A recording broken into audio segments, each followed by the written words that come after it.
What is up, my friends? Welcome back to this evening's show after we've probably all had time to process the game from earlier on. Loads for us to get through tonight. We're going to be talking about news around Arne Slot and why he will just be a coach at Liverpool and not a manager. He will report to Michael Edwards and Richard Hughes. We're going to talk about our XG and how that's not been great recently. And of course, we're going to talk about today's game and how we found a way from going 1-0 up, 1-0 down to 2-1 up to end up drawing 2-2 again. Defensively, frailties were on show. We're going to discuss the incident on the sideline as well between Jurgen and Mo. I don't know. I still don't know what caused it. I don't want to make too big of a deal out of it either. It just needs to be discussed. But what I will say is, before we get underway, to both sides of this debate, and it will be a debate at times tonight, it will get a little bit heated, I'm sure, between people. Remember to be respectful. And remember that a criticism of a player, whether it's Verge, Mo, Trent, Diaz, doesn't matter. A criticism of a player is just that, off their performances. So if we can approach this like adults and talk about players' form, how they're performing, and not talk about it being hate, not talk about it being any underlying reasons. If we can start off at that point tonight, I think we can have a genuine conversation around this subject. Less than Sebbury, thank you very much for gifting an Anfield Agenda membership, mate. Appreciate you. Yeah, look, it's been a difficult few weeks, hasn't it? You know, to have 5 points from 15 it's not great. It's not the return we wanted, and it's not the send-off that Klopp deserves or wanted. And there's no one reason for it. It isn't Salah, it isn't Verge, it isn't Diaz, it isn't Darwin. It's all of it together. And I guess what I want to know is, how do we get here? And how does it look like there are fractured relationships in that dressing room? Whether it's between the players and each other, the players and the manager, whatever's being said at the moment in behind those four walls, it isn't having the desired effect. And I think we deserve to know why. So we got to start off tonight with the big subject, which was the disagreement between Mohamed Salah and Jurgen Klopp on the side of the pitch. Now, again, we don't know what was said there, but we do know that it didn't look great. It didn't look great regardless of the individuals involved. It just didn't look great for the club. And it's never great when you see anybody from the same team arguing. But Jamie Carragher was of the mindset that he believes the only thing that would kind of frustrate a manager like that on the sideline was if players were taking too long to get ready to come on. And we also have to keep in mind here that we conceded that equaliser as we were preparing to make those changes. So that wouldn't have put anybody in a good mood, be it the players waiting to come on or the gaffer. But it wasn't a great incident, was it? Now, as I said, no idea what was said. But what we do know is, walking back to the mix zone afterwards, Mo said, "There's going to be fire today if I speak." Now, how I interpret that, if I'm being really honest about it, is that he's just trying to defuse a situation. I take that as Mo saying, if I speak about this, it'll become a bigger thing. It'll become a drama. It'll be back page headlines everywhere. And because of his standing in world football, probably would be. You know, if your star player and your manager have words and you speak about it, yes, that's going to give more column inches. So I think it would have been better if he didn't say anything, but I wouldn't say he inflamed the situation. I think sometimes this is one of those things we could almost look at as choice of language rather than what was behind it. You could see he didn't seem in bad spirits walking through, but it does kind of point to the fact that there's probably been some disagreements. Now, Klopp seems to believe that it's all put to bed. Himself and Mo sorted it out in the dressing room, and that's fine. But it still doesn't explain the poor performances from the team over the past couple of weeks. Yeah, so that's where I'm at. Now, if we can start the conversation from there, let's see where we go. Right, what have we got? We can afford to have one or two players playing poorly, but not 9 or 10, said Daniel. Yeah, I think so. And it is, as you've said, mate, it is a team effort here of failure. You know, we all have scapegoats. We all have people that we think aren't pulling their weight. But I think what you've said is correct. It's been a whole group of issues, from underperforming players, lack of confidence, potentially some fatigue, maybe Klopp's announcement that he was departing as well. You know, it just isn't a good look, though. And that's what I don't like about this. Whatever way we look at it, we're probably going to lose some of these players in the summer. And we know we're definitely losing our manager in the summer. And we're in this weird place now where it's going to be such a poor send-off. Because, you know, Klopp deserves better than this. And I would dare say any of the players that move on this summer deserve a better end than this. This isn't what we dreamed of, is it? You know, for Klopp or the players. You are awful, but I like you. I don't know what to say to that, Daniel. I think I'm a pretty nice fella, mate, but I'll take it. I'll take the win. The win, I should say. Salah would have 100% apologised to Klopp for it and they would have fucked it out. I've no doubt about that. I've no doubt about it, mate. We've all been in dressing rooms. If you've played sport at time, we've all had disagreements. I've certainly had plenty of them with managers, with teammates. And you do. You hug it out, you talk it out, you shout it out, and it gets pushed. But rather than concentrate just on all of that, I feel like I just want to know how the performances have gotten this bad. You know? I don't like to believe that we're that feeble that one little defeat to Manchester United in the FA Cup has sent us into this spiral of just abject performances. It's so unlike this group. And that's what the most difficult part of it all for me is. I can't pinpoint it. You know, I can't figure out what the hell it has gone wrong to get it to here, where it looks like nobody's even trying, really. Well, maybe that's a little bit harsh. They're certainly not giving it 100%. I think that's a fairer way. Craig, I feel like our defence has just fallen off, said Billy. So look, in recent weeks we've been critical of our forwards, right? And we've said that they're not scoring. Today, I'm going to back up our forwards and say we scored 2 goals. We scored 2 goals away from home. You should be winning that game. So today I think it's a day where, for me anyway, I'm certainly looking back towards more of our defending again. In a game we had 71% possession. We were wasteful with our shots. Yes, that's a fair stat as well. You know, we did have a ridiculous amount of shots, 28, something like that. So we need to be better in that department. But we should expect not to be conceding 2 goals as well. You know, if you said to me during the week, Craig, you're going to score 2, I would say we probably win the game.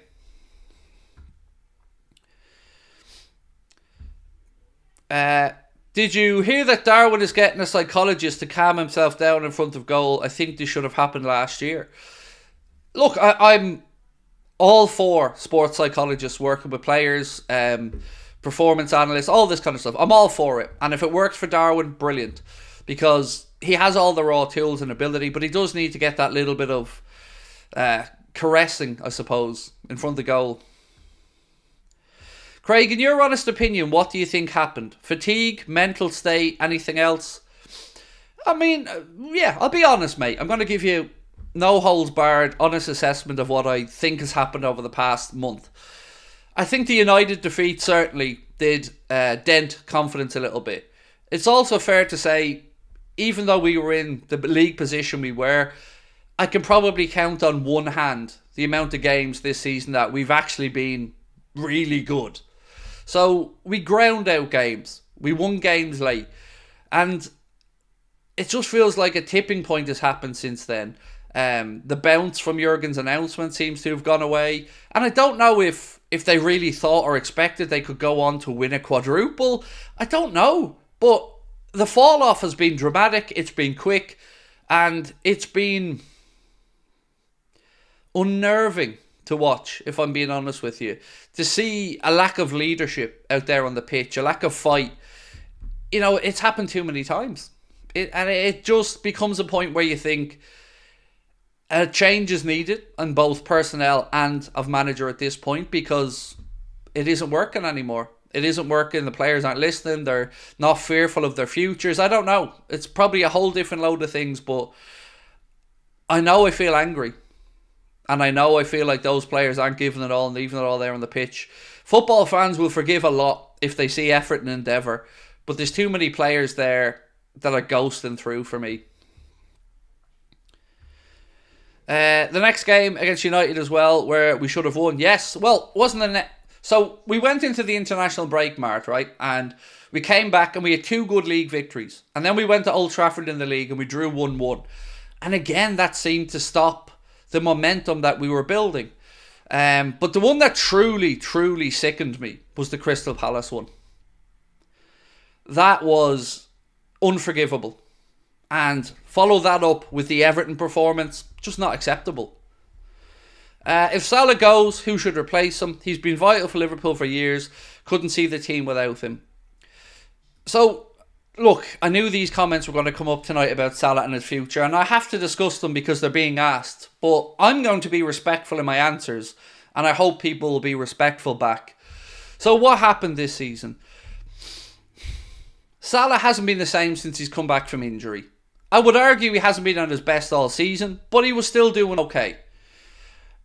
And since his injury and the AFCON, I don't know if it's rhythm, I don't know if it's mental fatigue, I don't know if it's one eye and the manager leaving, but his form has really, really, really gone downhill. And if it's just the right time to sell, it just is. And I honestly, for the love of God, I can't figure out why people don't think it is the right time to sell if you don't.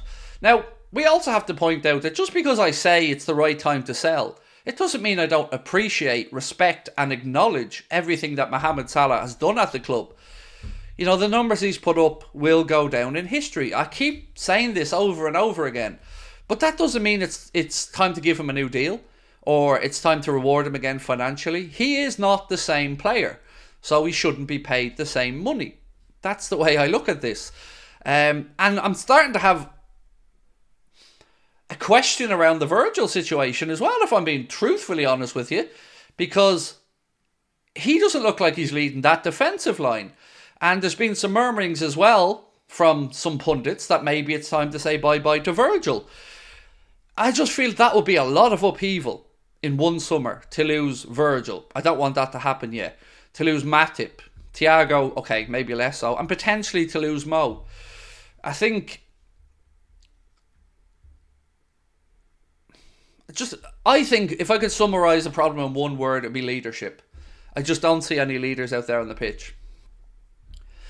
Do you think because we've not had a regular team throughout the season, do you think that could have played a part? Yeah, I'm sure it did. But what we can't deny is we've won games when we've had injuries. This, ironically, was supposed to be the part of the season where we started to look towards finishing strongly, because you had your Trents coming back, your Salahs, your Jota, and we've gotten worse. And that's hard to come to terms with in your mind. That the younger players, the more inexperienced players, were getting us through this difficult period with injuries. And when what we would consider to be a good chunk of our starting 11 comes back, and I do include most of these guys in this, by the way, we've fallen off. So somebody needs to take responsibility for that. Some of it will be down to the manager, absolutely. But a lot of players out there just aren't pulling their weight. Now look, I feel like a lot of us feel the Salah situation is likely to end in a sale. But the Virgil situation, I don't know what to think about this. Because do I believe Virgil's past as a centre-back? No, I don't.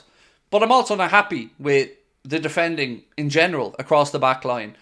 So what I would say is I'd like competition. So Virgil stays, which he probably will do. I would like competition. I'd like a left-sided centre-back brought in there.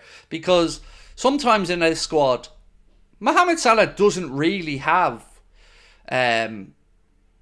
opposition or a threat on the right-hand side of attack. Virgil doesn't really have a competitor on the left side of defence. And I don't like that. I don't like when anybody doesn't have a youngster or somebody on the sidelines chomping at the bit to get an opportunity in their position. And I feel like sometimes that can lead to a little bit of complacency. And the fact that Dan's wasn't even on the bench today, again, I can't figure that out. You're already down strikers, you're already down forwards, Jota out. Why not have Dan's there? I don't get it. It's another attacking option. So, right, a couple of things from today's game that I was looking through afterwards. So let's start with our front line, right? Let's start with Cody Gakpo. So in the game, Cody Gakpo had 8 shots. 0 of those shots were on target. He had 2 key passes, 59 touches, 78.1% passing accuracy. But look at that though. 8 shots, 0 on target. That's not great. I know one of his wayward volleys led to a goal. But 8 shots from your centre forward in the game and not one of them on target is not good enough. And that's just Gakpo we're looking at there. The next one up was Lucho, who was substituted in 79 minutes. He had 3 shots in the game, 2 of them on target, 7 key passes, 87.8% pass accuracy. So 3 shots, 2 on target. A far better return. Now you can talk about the quality of some of those shots, but he had 3 shots and he put 2 of them on target. Weren't ended up in goals, but still. And Harvey Elliott on the other side, our third forward, had 4 shots in the game, 1 of those on target, 0 key passes, 85.2% passing accuracy. So right across the front line there, you can see a variation of some people were okay in certain areas, like Diaz with the shots to shots on target ratio.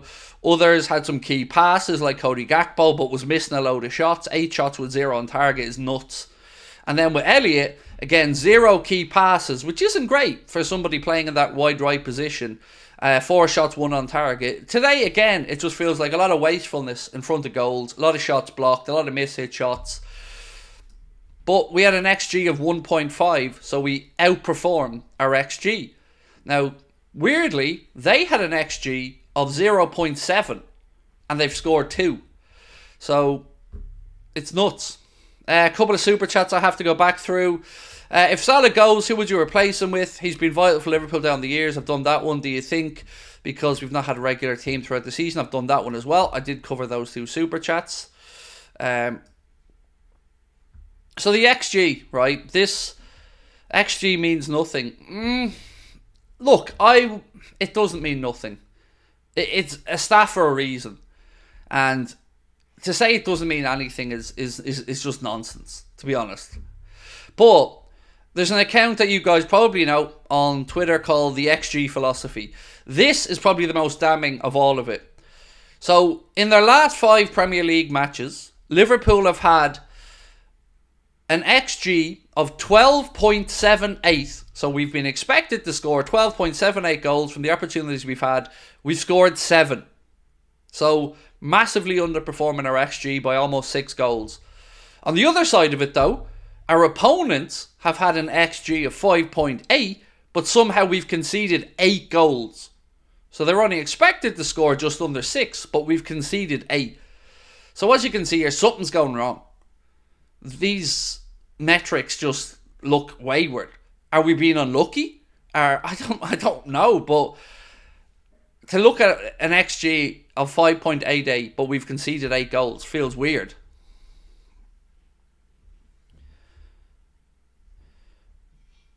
Liverpool have gone 1-0 down in 16 different Premier League matches this season. It's the joint most games they've conceded first in a single campaign under Jurgen Klopp. We also conceded first 16 times in 2022-23. So the stats showing up as that it hasn't been a great season, and maybe we have been getting away with it. I think if we're all being honest with ourselves, we'd probably say we are the 3rd best team in this title race. If we're being honest with ourselves, for what we've seen this season. It doesn't mean we still couldn't have gone on to win it. It doesn't mean that it isn't disappointing, but it feels like we've been getting away with a bit as well. So, all in all, I'm ready for change in the summer, is where I'm going with this.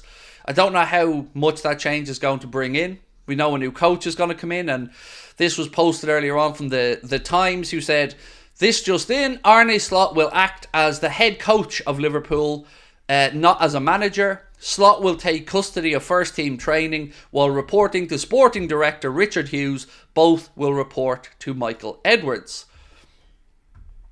So that makes sense to me as well, because Arne Slot coming in, I think start off as a coach makes sense. Allow Richard Hughes and Michael Edwards to do what they do with regards to players. Barry Hunter, Dave Fallows as well, with regards to scouting players. And for me, I think Salah has to earn the right to start to have more of a say at the club. Much like Jurgen did during his time here. You know, Jurgen earned the right to be able to make those big decisions. Whether we think they're right or wrong, that's for another conversation, I guess. But I'm excited by Arne Slot coming in. I'm not guaranteeing he's going to be a success. I don't know that for certain. But I know it's time for a change. And the dressing room certainly needs a refresh. So, young manager, 45 years of age, buzzing to take the job. And one thing I would just say is, whether you believe in him, don't believe in him, whether you wanted him, don't want him, what we should do, and what I would say is, we have to give the dude a chance. He is going to be our manager. We have to give him a chance.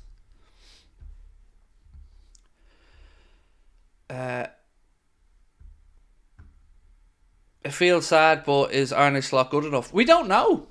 I don't know, mate. I don't think anybody can give you a definitive answer on that. But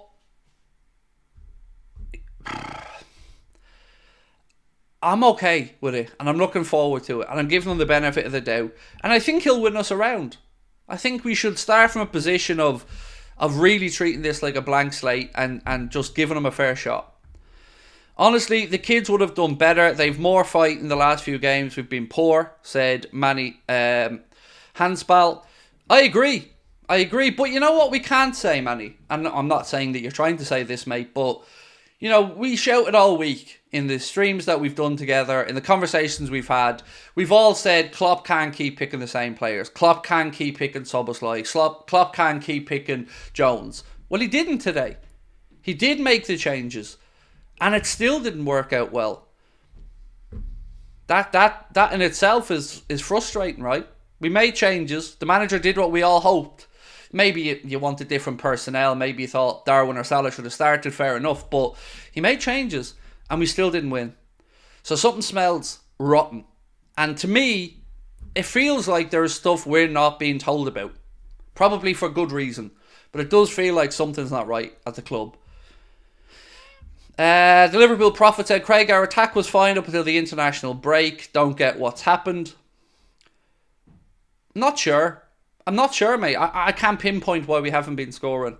It's certainly not been from a lack of chances, right? But today doesn't feel like a day to solely criticise the attack, because we scored too. You know, we didn't score against Everton. We didn't score against Crystal Palace. There are days where I feel like we have every right to look at the attackers and think, how many chances do you need? But call me old-fashioned, as I said at the start of this stream, scoring 2 goals away from home, for me, you should be winning that game. You should be relying on a defence that is in a title race, or was in a title race, to be able to be a bit better than conceding 2 silly goals like we did. Their second goal was criminal for a whole host of reasons. It was criminal because we didn't block the cross. It was criminal because nobody was near Antonio when he just peeled away from Kwanzaa to head the ball in. It's just not good enough. Can we win it next season with the current team? I mean, I'm not going to be putting any money on us winning the league next year. You know, regardless of what happens in the market, you know, for me, I guess what a successful season looks like next year is up for debate, but I hope we go deep in the Champions League. You know, we've got 8 games in the group stage this year in the Champions League coming up. I hope we qualify for next season's Champions League, and after that, you kind of work upwards from there, don't you? Minimum expectations are to make sure you're back in the Champions League and to make sure you do yourself justice in the competition. You know, a domestic cup run wouldn't go astray, but ultimately, consistency. Like, I used to look at Jurgen Klopp when he first came to the club, and I asked myself the same thing every couple of months. Are we progressing? Are we looking a bit better? Are we better than we were? And the answer was always yes. Progression. And then you talk about building a second team, which is fair enough. But right now, I mean, can any of us truly say we're looking forward to the last 3 games? It feels like we're treading water now, and every time I see Jurgen Klopp come out to do a post-match interview after a result like we've had again today, it just breaks my heart a little bit more to see him so devoid of the usual energy and enthusiasm and his bubbly personality. It hurts because he's delivered us so much over the years. Honestly, Craig, who would be your first buy on transfer market?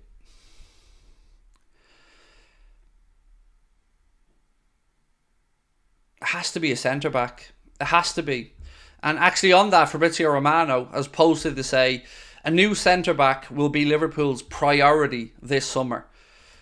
I would argue it probably should have been a priority again last summer, but for me, okay, this might sound like overkill, but I'm looking at a spine of the team here. So I want a centre back, I want an enforcer in the middle of the park, and I could probably make a valid argument for another attacker, and most of you would probably agree with me. Whether you think that's a wide attacker or a central striker, I think we do need the spine of the team addressing, if that's a fair enough reflection of what we're seeing. And it sounds harsh, because when you talk about a spine, you're kind of almost saying, well, Alisson isn't doing it and Virgil isn't. I don't mean it that way. Think of it as a second spine. We need parity up the centre. If the rumours are true and Pacho signs, don't be surprised if he plays left back. I don't know who he is. Who's this Pacho guy? I've seen a couple of people mention him, but I've got to be honest and say I don't know who he is. Now, did you guys see Leverkusen, by the way? It's mental. Again, right at the death, 6 minutes into 5 minutes of added on time, they get their equaliser against Stuttgart to keep their invincible season on track. I mean, it's like watching us at times. And it just reminded me of how lucky we've been under Klopp for so many nights, so many games, so many seasons. It's coming to an end, isn't it? It's coming to an end. And today, this is probably going to sound really weird, but today is the first day that I really started to worry. Because when we weren't scoring, it's kind of easy to tell yourself missing chances, forwards are wasteful. But when you do score, as I said, and you're conceding as well, it just makes you think, is this stick and plaster holding back a bigger gaping hole? Right, anyway, I've been talking enough, so I want to read through some of your comments. Buy players with a heart and some passion. Big names coming for the money is a waste of time, said Stan McCaskey. Need to give VVD competition, said Gaming Dog 135. Remember how you felt at the beginning of the season? Not trying to just shy away from answering you, dude. I really don't remember how I felt at the beginning of the season. I generally go into the start of a season, hoping for big things. So I really don't remember how I felt back in August. If money was available, I don't know who you're asking me for 49 million would I buy him, mate, because there's no name in that one. Craig, unfortunately, Klopp has done his time and it's now time for a fresh idea. I agree, Glenn. Do you know what I'm glad of, though? I'm glad that we don't have to have this conversation unsure of what Klopp's future is. Because imagine we were going through this right now and we didn't know Klopp was departing in the summer. I often wonder how I'd be feeling right now and what I'd be thinking about. Because I don't know if I can ever utter the words Klopp out, So in some ways that's been taken away from us, or the need to even say those words because he's made that decision. But I have to be honest and say last year I said Klopp had a poor season and it was okay. He'd earned the right to have a poor season.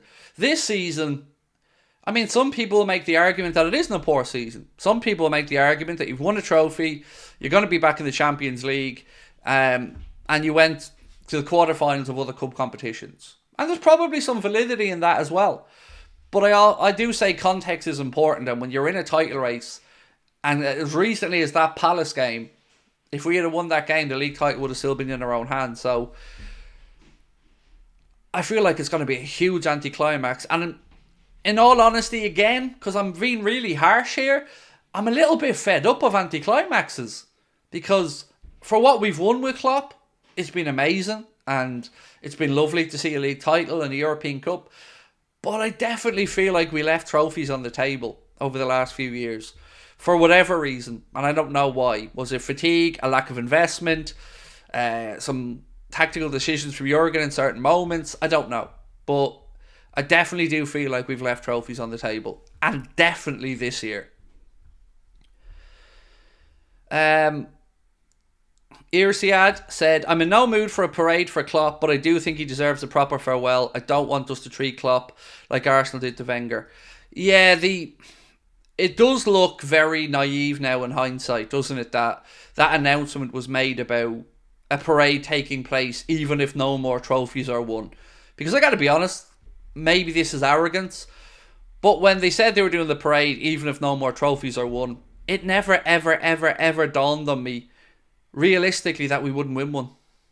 I have to, and you know, my arrogance maybe caught up with me on this, but I was fully sure that we would see another trophy. But I've also said for a couple of months now, if we don't win one of the two big ones this season, it's an anticlimax. It is. You know, the same year we won a domestic cup double, you can't tell me it didn't suck losing the Champions League final and the Premier League. Because they're the two big ones. They're the ones at the start of every year that are your priorities. This just feels like the worst anticlimax of all. Because not only did we crash and burn out of 3 tournaments pretty quickly, we're also losing a legendary manager. We're seeing the players not performing for him. We're seeing little spats on the sideline. It's almost a worst case scenario for the end of the season. And, you know, when you look at something or you're driving, you see something happen, an accident on the road or something like that, it's just like watching a horrible, or being in a horrible dream that you can't wake up from, or you can't shake yourself from. We don't sell any players this summer. We bring in a centre-back, a right-back, a DM and a striker, and a right winger. That's a lot. 5 players to bring in there without selling anyone. Well, let the new manager pick and refuse from the current crop of players. Some of these decisions are potentially out of our hands, though. So, whatever our own viewpoints are on Virg, Salah and Trent, they are all going to be into the last year of their contract at the end of this season. And decisions have to be made there, because I don't want any of those 3 leaving on freeze in a year's time. It would be mental if that happened. So my concern is what happens with these contracts, because it doesn't look like Slot is going to have much of a say in that based off what we're seeing today, that he's just going to be a coach. He's not going to be having much say on the running of the club or the football side of things. He's just there to coach the players. So you feel like it's Edwards and Hughes who are going to make the decision on the contracts. So what do you guys think will happen? Let me know in the comments with the 3 people. So if you could please possibly answer for all 3. Virg, Trent, Salah. What do you think happens this summer with the 3 of them? Craig, I fear Klopp's goodbye is turning into something similar to Stevie G's final season. And the way we lost 5-1 in his final game. Was it not 6-1? Or 6-2 or something stupid like that? Against Stoke? No? Maybe I'm wrong. My memory usually does let me down. And not a fitting end to his time in service. It isn't. And that's what hurts. That's what hurts. Because this very quickly went from the last dance to nothing. Right. Glenn said, it's mad. Only in March we had all dreams about this season. Football's a funny old game. Do you think the pressure has gotten to the players? Said Sean. I don't think it's gotten to them, but the United defeat certainly gotten into their head. I can't deny that. I know United fans love to banter us over it, but even Jurgen admitted he thinks that defeat has started this wobble. Liver Lad says sell all 3. Sell Trent liability, said Norton Kelly. The big mistake was letting Mane, Firmino and Gini go whilst retaining Salah.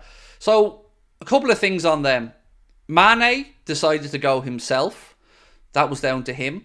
Firmino, I think that was just the right time for everybody and the right time for him. Gini feels weird. I've got to say, I'd like to hear Gini's side of this someday, because I do feel like he was a bit disrespected by the owners, and I do feel like he probably could have been offered another deal. Mohammed said Virg leaves on a free. Yeah, maybe. I still don't think it'd be the right business decision, but if I look at it purely from just a point of view of getting one more year out of Verge and, you know, accepting that he may leave, it'll make it a very awkward year because he's your captain. Do you take the captain's armband off him before he goes into his last year? I don't know. I have questions about anybody running a contract down. I've got questions about commitment. Will they go into a 50-50? Will they be full-blooded? Are they going to look out for their future in the longer term? Are they going to look at their next move? It unnerves me a little bit. Danny said, Craig, I can't help but think this documentary has affected our form. Cameras in the dressing room, can't help the situation. Great show as always. So, again, Danny, I could be wrong, but I thought that there was supposed to be no cameras in the dressing room. I think there are cameras in and around the tunnel. I think there are cameras outside the dressing rooms. I know there are cameras at the players' homes. But are we going to see inside the dressing room of the documentary? I don't know. But it's not going to make for good viewing, is it? Craig, if you were to sell a player out of Mo, Gakpo and Núñez, who would you sell? I'd sell Mo because he's the oldest. And I'd sell Mo because he's the one whose contract is coming to an end in a year's time. So that makes, of those three, a very easy decision. Because it makes sense. But Núñez is the one that I really am confused by. I don't know what's best with Darwin. You know, and I don't like to shout down other people's views about it because, as I said so many times, I feel like those who are writing him off, you can understand it. Those who want to keep believing in him, I can totally understand that as well. Right, let's ask a simple question. We haven't had a poll yet, so let's start a simple question.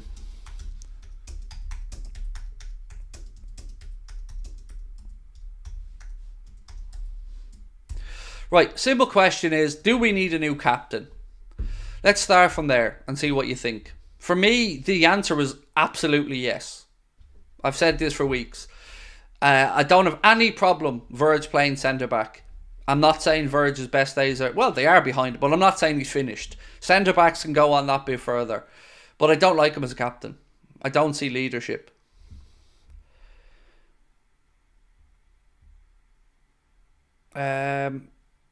Keep for another year under the new manager. If Núñez doesn't work out under Slot, then we have to move him on. I think that's a fairly reasonable assessment. Nobody knows what happened. You're dragging this too far. So, Saeed, I know you've come in to have your little rant because you're Mohamed Salah FC or whatever, but watch the stream back. Nobody, especially not me, has said anything in any way derogatory, disrespectful, or undermining Salah in this conversation. I've said umpteen times, mate, I don't know what caused the issue on the sideline. I've no idea. It doesn't really matter to me. All that matters to me is it doesn't look good for the club without apportioning blame to anybody, because we've all fallen out with people in dressing rooms, all of us. So we started off this stream by asking people to come in with respectful opinions and meet us and have a conversation. What I refuse to allow to happen is what I've seen happen so many times, which is excuses get made. Those excuses then turn into accusations, and accusations then turn into it's because he's an Arab or it's because he's Muslim. We're not going down that road. Nor is anybody trying to say that Mohamed Salah hasn't been an absolute legend at this football club for the time he's been here. So if we can all agree on that, then we can have this honest, frank conversation about his form. And it hasn't been good enough. It just hasn't. Can we afford to lose VVD and Mo at the same time? It's a very valid question. Irsiad, and thank you again for your super chat, mate. It's a very valid question because we've just lost Milner and Henderson. That's a lot. That's leadership gone out the door. Mo and Salah's two big personalities, or excuse me, Mo and Verge will be two big personalities again from that changing room. Do you know what really angers me? I hate that the club let it get to this. It was the same with the Firmino Mane situation. I hate that Liverpool have let these three players get to the last year of their deals. I don't like it one bit. It just makes for an uncomfortable situation regardless of what the outcome is. And it only benefits the players. Yeah, it only benefits the players, these situations, in my opinion, because the club either get desperate to hang on to somebody and overpay, or the player just keeps running the clock down, knowing that they're getting closer and closer to a free transfer, knowing that if January comes around and, let's say, Trent, Virg and Mo haven't agreed a new deal, then the three of them are all potentially able to sign a pre-contract for clubs outside of England in January. So I hate it. I hate it. For a club that's supposed to be very fiscally responsible and clever, I don't think this is very good squad management. City fan here, love your content, mad respect for Liverpool. Thank you, mate. Appreciate your kind words about the channel, mate. And yeah, thank you. Do I want to sell Darwin? I don't know. I'm truly on the fence about it. I don't, for what it's worth, I don't expect Darwin to be sold this summer. From the club's perspective, I don't expect him to be sold. But there is also a part of me that thinks he wasn't a Michael Edwards signing. He was one of the signings that were made when Michael Edwards had left the club. And I wonder if Michael Edwards was here, would he have signed Darwin? You know? Don't know. You know, if you look into the numbers of it, and we talked about this yesterday, happy to go back over it though, so let me grab my notes. Where's this one from yesterday? Bear with me, folks.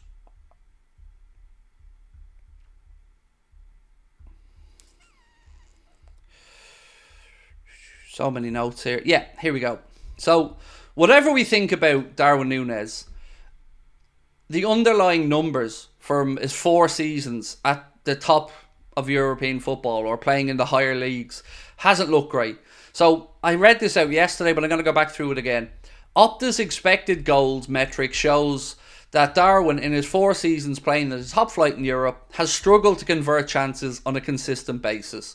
In all but one of those campaigns, which was his second campaign at Benfica, his goal return fell some distance short of his expected goals. Liverpool signed Darwin based on the back of the 21-22 season, in which he scored 26 league goals for Benfica from an XG of 18.4. So you can see in that year why anybody, Klopp, Linders, whoever, would have looked at Darwin and gone, so he's an XG of 18, but he scored 26. Wow. And we've seen it firsthand against Benfica, what he can do.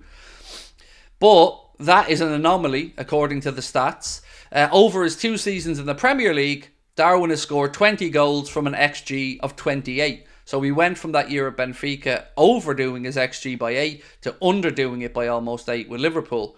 The next stat, though, says, using Opta's data, Núñez has missed no fewer than 46 big chances in the Premier League since joining Liverpool in the summer of 2022. It doesn't make for good reading. It doesn't. But then you can counteract that in your own head by going, yeah, how many of those appearances came off a bench? And then you remember the Newcastle game where we were down to 10, we'd no right to win it. Darwin comes off the bench, we turn it around and we win the game 2-1. And those moments are the ones that keep me hanging in, clinging on. But I don't know at what point it becomes foolish and what point it becomes blind optimism rather than expectation. Would the club sell Trent if a decent offer came up? I don't think they'd want to. I don't think they'd want to. I feel comfortable saying this. I don't want Trent at right back anymore. I feel comfortable saying that because I think he can do a job in a double pivot in midfield, and I think he can have less of a negative impact on us defensively. And I really like Conor Bradley, and I think he can come in that right side, and Trent can fight it out in midfield for a spot, which is probably where he's going to end up anyway in his career. And the fact that Arne Slot prefers a 4-2-3-1 system, I think that makes it more likely that we see that happen. Núñez has the same goals as Mane in the same time, keep faith. Yeah, but that doesn't tell the whole story. Just saying he scored the same amount of goals doesn't count unless we know how many chances they both had, what their XG was in these seasons. So it's not really fully comparable, but still, I do understand where you're coming from.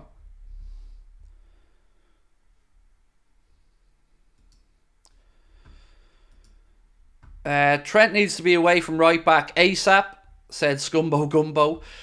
You think Robertson should be captain? He has that aura and that passion. I do, but the only thing that worries me about Robbo is how long has he got left at the top level, you know? I think we'd all agree that he has the spirit, the attitude to be a captain, absolutely, but should our captain not be somebody who maybe can be captain for the next 5, 6, 7, 8 years? I don't know. Maybe we overthink the whole captain thing too much in England. I don't know. I'm not in England, but in the Premier League, I don't know. For me, I think McAllister be a good shout, but maybe it's too soon to give him that leadership. These big name players we're talking about, if they do their job, move them on or put them in the reserve team. If they don't do their job, I think you meant. In that case, Craig, Alisson is probably the best option. He'll be around for a while. Well, will he? You know, I said this on last night's stream. A couple of people who, you know, I know have gotten a lot of stuff right over the years have started to believe that maybe Alisson's on the way out. You know, others reported his house for sale, and I wouldn't take that as a definitive either way. But it's going to be an interesting summer in that regard, because I don't know what Arne Slot is going to say when he comes in. I don't know if Alisson is angling for a move away or not. I really have no idea. But what I hope doesn't happen is that the club, let's say, agree to sell Kelleher, and then, for whatever reason, we figure out Alisson wants to depart. That would leave us in a very tricky position.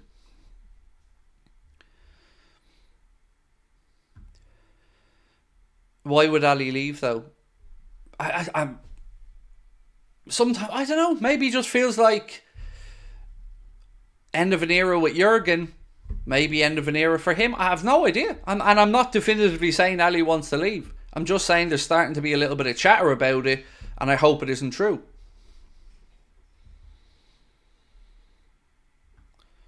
If we sell Alisson, that would be one of the worst moves in the history of the club. True, but if a player tells you he doesn't want to be here, and again, we're talking in hypotheticals here, what can you do? You know, in theory, if a player comes into you and says, I don't want to be at the club anymore, I want a new challenge, what can you do? You know, you don't want to keep an unsettled player, even one as, I'm sure, as respectful as Alisson would be. So you'd have to make that tough decision. Keep a player, make him unhappy, or try and find a buyer and get as much money in as you can. I hope he doesn't go anywhere. I still stand over the fact I think Alisson Becker's the best goalkeeper in the world. Adrian, thank you so much, mate. I missed your super chat, but he said, thank you, Jurgen, for everything. You'll never walk alone. I agree, and lovely sentiment, mate.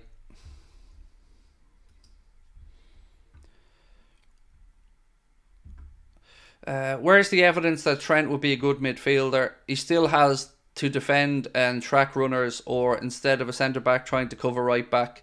So where's the evidence? I think the evidence comes from his passing ability, his ability to start attacks, and in a double pivot, yes, he would have some defending to do, but in Arne Slot's system, when we're defending, one of the two, so probably the more defensive-minded of the two in the double pivot, would sit back in and help out the defence to help it become a back five.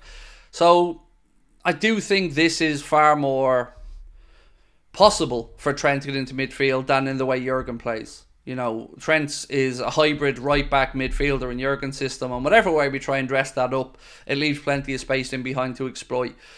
I'm not saying Trent's going to be the best midfielder in world football or anything like that, but I'm saying he definitely has a skill set that he could do things from the middle of the park. You know, like anybody else, you'd have to work, he'll have to track back, he'll have to chase, he'll have to do all the donkey work that every other player has to do. But I just feel it's more of a liability when we're leaving that space on the right. Craig, if Dom starts under Slot, I actually don't see him as the number 10. I see Trent fitting better in that role, and I see Dom fitting into Timber's role. Maybe. You know, a lot of people have spoken about Szoboszlai maybe playing off the right or whatever. There's a lot of hypotheticals, isn't there? Because we don't know what way Slot is going to look at the squad or what way he's going to assess. Is he going to look, like, here's a couple of examples. Is he going to look at McAllister and think, double pivot, or number 10? Is he going to look at Bajcetic and think number 6 or a more attack-minded one of the double pivot? Don't know. Is he going to look at Bradley and think that's my starting right back? Or is he going to continue on and think that Trent bombing forward on the right side is the right way to go? At the end of the day, we have another trophy in the bag and we have Champions League football. It could have been a lot worse. Yeah, absolutely, Glenn. Doesn't make it any less difficult, though, seeing Klopp's last few games pan out this way. Again, Deno, I'm all for you thinking I have a shitty take, mate. I've no problem with that. But rather than just say horrendous take, input something. Give us something to talk about. Give us your opinion. You know, I don't expect everyone to agree with me or not, mate, but I do hope that you'd at least add something to the conversation rather than just being negative on me or anybody else, because it's not very helpful to us. You know, we're trying to genuinely get everybody involved in a conversation. I truly worry for next year. I think we're in trouble, said Whitehammer. I don't know what to think till we see the transfer business, mate. And that's the God's honest truth for me. In and out. You know, it's important for players we move on. It's important the ones we bring in. And I'm worried because it's a lot of upheaval and change in a very short summer window where you've got the players heading off on international breaks with the European Championships and the Copa America coming up. You've got very little break for these players, so players who are already fatigued won't have much chance to recover either. Yeah, it's going to be difficult. And then you've got increased games next season with the Champions League, moving up from 8 to 8 group stage games instead of 6. Somerville to Liverpool looks like it could happen. Apparently Slot wanted him at Feyenoord. So I've been told by lots of people, and I've read lots of stuff over the last day to say that he definitely does like Somerville. Now I don't know if we're going to sign him or not. I don't know if we're going to put an offer in or not. But I do know we've looked at him. Champions League football not confirmed. It is. It would take the most ridiculous of... We need 4 points to confirm third spot from 9. 2 home games. It's pretty much there, mate. You know, I can't see us not getting Champions League football at this point. Like, I really can't see us not doing that. Do you think we'll get the money for a revamp? My honest answer, no. I don't. I don't know. I think our owners are cheap. That's, you know, I've made a lot of allowances for FSG in recent months. I've given them credit for bringing back in Edwards, and I like the appointment of Richard Hughes, but they're cheap. John W. Henry is cheap. So I feel like this is why I think even more so we're likely to sell Salah, because that will be a big lump of money for the new manager to play with. All of these things, when I talk about players likely moving on, come into my thinking. It's not just, I don't like Salah anymore, let's get rid of Salah. It's known that John's cheap. Like, most other clubs, if Salah was at, let's say, Manchester United, I probably think he gets another 2-year contract. And I probably think he carries on. But our owners are cheap.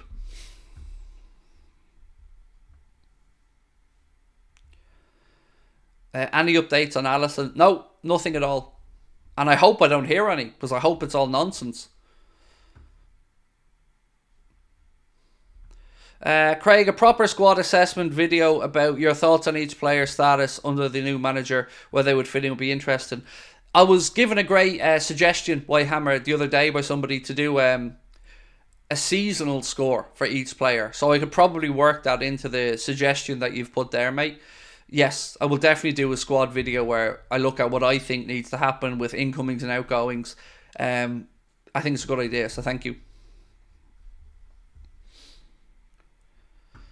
FSG can't give Klopp money for his team, so no chance of a revamp, mate. Klopp wanted a CDM last summer.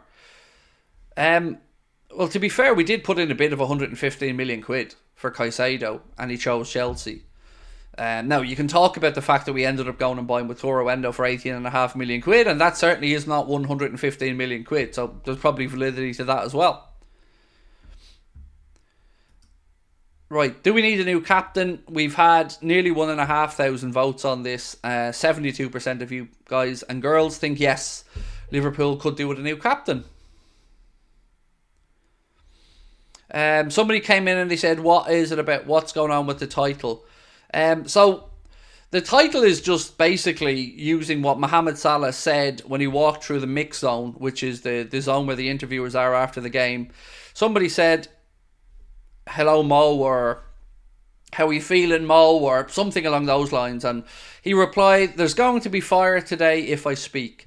And honestly, how I interpret that was him saying if I say anything, those words are going to be twisted, put in the newspapers, and the story blown up even more. So I genuinely think he was trying to defuse the situation as he walked through. Sometimes though, you know, one word different, how I might have said or you might have said it, can cause problems. And it was picked up on and jumped straight away by lots of the outlet. And I don't in any way think he was saying something like, if I speak and tell you how I'm feeling, I'm going to be really angry and say that everyone's crap or something like that. I don't think that's what he meant. Do you think there should still be a parade? No, I don't. Not at all. I think Klopp deserves a big send-off. I think, you know, you could have done a stage in Stanley Park or something where everybody could just come in and, you know, Klopp could get the farewell that way. This going on a bus around the city, Malark, it doesn't feel right now with the way the season's come to an end. What's your top 4 teams for next season? It's impossible to say at the minute because I don't know what business other clubs are going to do. My main concern is what happens to Manchester City, but I'm not going to go down that rabbit hole today. It'll be interesting to see if Champions League football, if Villa get there, would cause them any more headaches, because, you know, they've been in Europe this year, obviously still in Europe I should say, lesser competition, but they're used to the extra match days, so not sure how that would be. Newcastle, you know, they're starting to show back some form as well towards the end of the campaign. They left it too late to really get into the major European places. Don't know what's going to happen at Chelsea. Don't know how much Manchester United are going to rebuild. What I do know is Arsenal aren't going to sit in their hands. They're going to go out to strengthen. And when we needed a DM, we lost out on Caicedo and ended up with Endo. When Arsenal needed a DM, they bought Declan Rice. I think that gives you a summary of what we think should happen. We should go big and get the 2 or 3 players that can do us for the next 5 or 6 years, like we did when we signed Alisson and Van Dijk. We knew that they were huge outlays, but that they were going to see us through the next 5 or 6 years, and they have.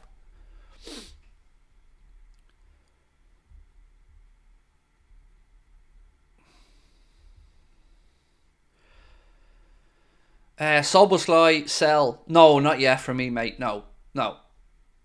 I would never write somebody off in one season. And I know that Dominic Soboslai is better than we're seeing. No, I've no doubt Dom will come good. Yeah, no, I wouldn't entertain selling him at all. We even lost out on Lavia. To be fair, I agreed with us not paying the money for Lavia. I agreed with Liverpool not going out there and throwing 52, 54 million, something like that for Lavia. I thought that was actually the right call. I'm glad we didn't just get desperate and throw money at it. I do feel that was the right call. Caicedo, I'm not going to lie. I would, oh man. I feel like he would have been incredible for us. I do. And I still think it to this day. And when that agreement was reached, I don't know if I've been that happy. I was fully sure that was it. We were winning leagues for the next 3 or 4 years if Caicedo would have came in. And I know he's had a bit of a nightmare season at Chelsea, but I think he would have been better with us, and I think genuinely made the wrong decision. Stevie Boy said, Mo Salah will be a Liverpool legend, but it is time to sell, and if Mr. Henry doesn't spend the money, the appointment of Slot will be a failure. I agree. I do agree it's the time to sell. I do. Yeah, I do. I agree it's the time to sell. And I agree with what else you've said. His legacy is more than secure. What's your expectation for Slot next season? Getting out of the Champions League group. Qualification for the Champions League again the following season. And I think that's realistic. I think that's fair as well. Yeah, I'm certainly not expecting him to come in his first year and us to go and win the league. But if we get in the position where it's possible, then I want us to go and do it, of course. But get out of the Champions League group and make sure we're back in it for next season, because we need that money to keep flowing in as well, because we need to make sure. Like, what I'm really interested to see is, let's say Salah moves on, right? We're losing Thiago and we're losing Joel Matip. That is a lot of money that is freed up off the wage books. Now, I'm no accountant, far from it. But players' wages and transfer fees are split across the length of their contract. So each year's amortization of money is going to give us a lot to play around with. So I think the new manager will have wiggle room, even by just the wages of these guys being moved on. Like Thiago Alcantara is on about 10 million quid a year. Mohamed Salah is on something just shy, about 18 million pound a year, maybe even higher than that. Joel Matip, I think, is on about 100 grand a week, about 5 million quid a year. That's a lot of money. That's a lot of money to be freed up, and that's before you talk a transfer fee for Mo or anything. You can already see how much Mac loves this club. Almost in tears today. Yeah, I didn't know if I was imagining that, Glenn, but he looked absolutely distraught out there, McAllister. He did. He looked absolutely, in bits.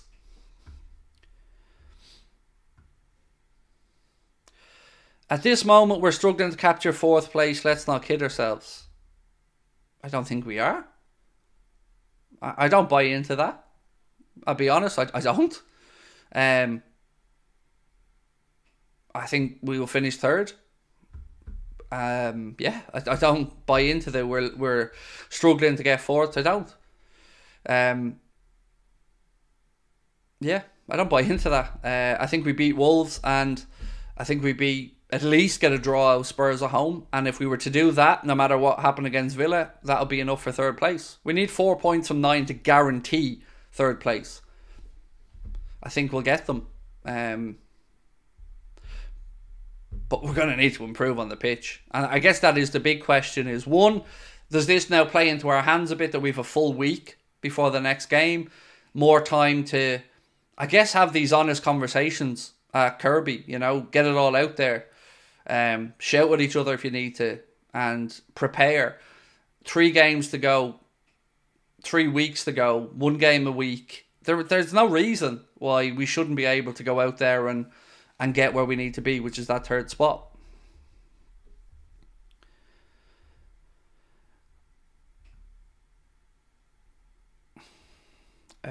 Slot has already analysed Liverpool. I'm sure he has. I mean, absolutely. I'm sure once he got an inkling that he could be in this conversation, absolutely. Do you know what's really impressed me about Arne Slot? Is how much he wants the job. I think even Kloppo was impressed by that. He seems to be genuinely buzzing about the idea. And I also loved what Jurgen said about best team in the world, best fans in the world, best club in the world. And I think Slot will embrace that. I know you said lineup builder are doing an Anfield Agenda section. Could they do a Slot lineup prediction section? No. Because of the code that would be taken, mate, to do all of that for a potential Slot one. I mean, what I would say is just do one out yourself, change the formation and just tag it, with my Slot starting team for next year. But I couldn't ask them to, I don't really understand coding, but I know there'd be a bit of effort involved in that. So trust me, their workload is quite high because they're building something for us at the moment, which it's been a difficult build and they're working their socks off. So I don't think that's possible. Thoughts on Slot's tactics? I'm still getting to grips with it in some ways. I spent a lot of time convincing myself on the Ruben Amorim stuff. A lot of time researching him, how he plays, how he transitions. And now with Arne Slot really only coming in over the last 72 hours as the front runner, I am somewhat playing catch up. But I do have some notes here, which I'm happy to go through for you, if you'd like, on Arne Slot. So these are the bits and pieces that I know. And this isn't going to give you much of a tactical breakdown, more so how he's gotten to this point with his career.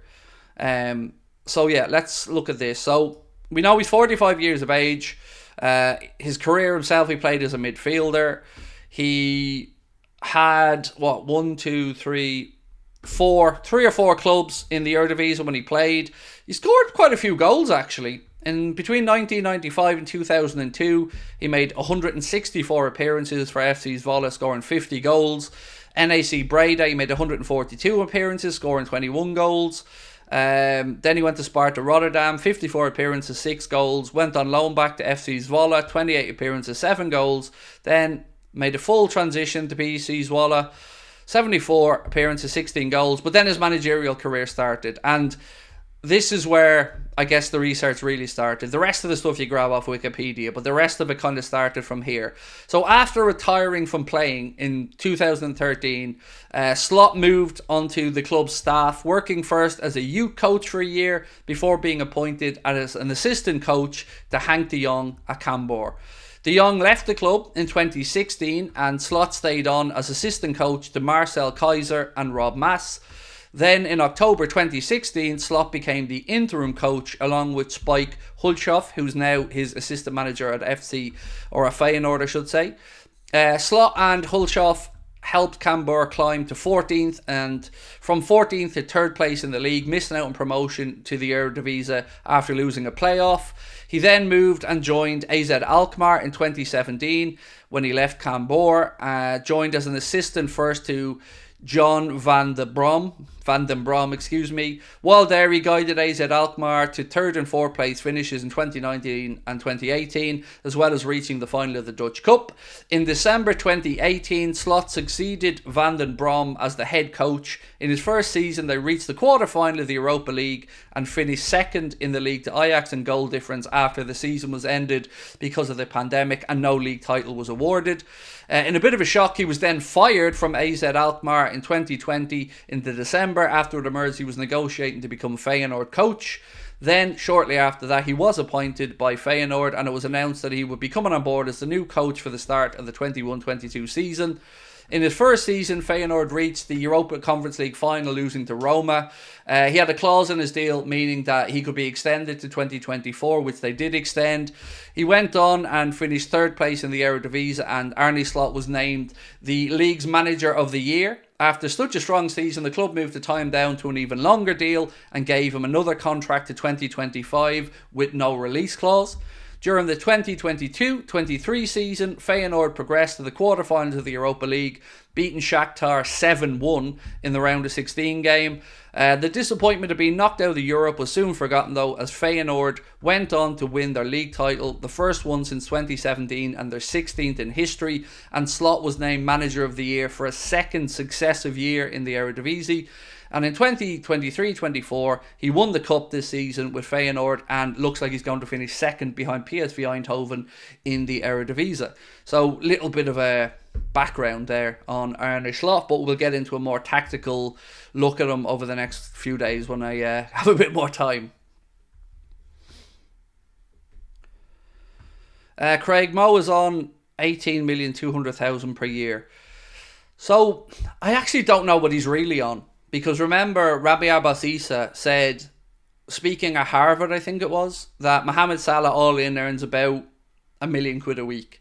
I'm sure he probably meant with bonuses and image rights and sponsorships on top of that. But he earns a significant amount of money, yes. Now look, I've said this all along. We broke our wage structure to give Mo that new deal. But if anybody ever deserved to have a wage structure broken for them, it was Mo. So I don't have any regrets about Liverpool giving him that contract. I think he earned that contract. But doesn't mean I don't feel like it's time for him to go now, which I do.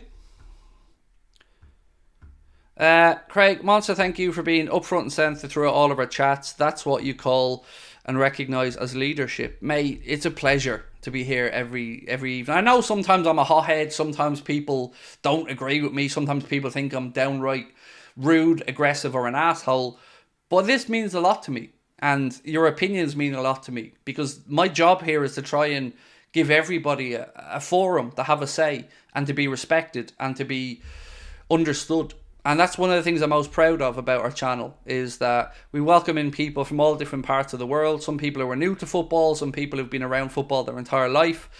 And I think one thing that I try to do to combine it all is let you know that we have a voice. We have a voice. We might not be able to go to Anfield for every game. You might be in different parts of the world, but together we have a voice. And I like to think of our channel as an almost unofficial international supporters union. That's the way I kind of think of Anfield Agenda. I was only looking back at my own journey the other day, actually. I mean, I can't believe we started this channel at the very, very end of 2017. We registered the channel, and I think we started making content then the March of 2018. And 6 years down the line, just about to head towards 260,000 subscribers. We are by far and away the most watched Liverpool fan channel, and it's all because of you guys. So thank you again for that. Mo deserved the contract, but now deserves nothing more. He deserves to go, said Nick. Craig, I'm from Sweden and I'm a Liverpool supporter. I would love to see Alexander Isak in a Liverpool shirt next year. What do you think? I wouldn't say no. I wouldn't say no. I feel that Newcastle will sell one big player, but it almost feels like they're trying to make that player Bruno Guimaraes, because it was announced to the world that he has a £100 million buyout clause that exists basically for a month. So I don't know if that's trying to stir up interest in Bruno Guimaraes, and Manchester City and Arsenal have been linked more recently. But look, if there was a chance to get Isak, I don't think there is, but if there was a chance, I'd definitely take him at Liverpool.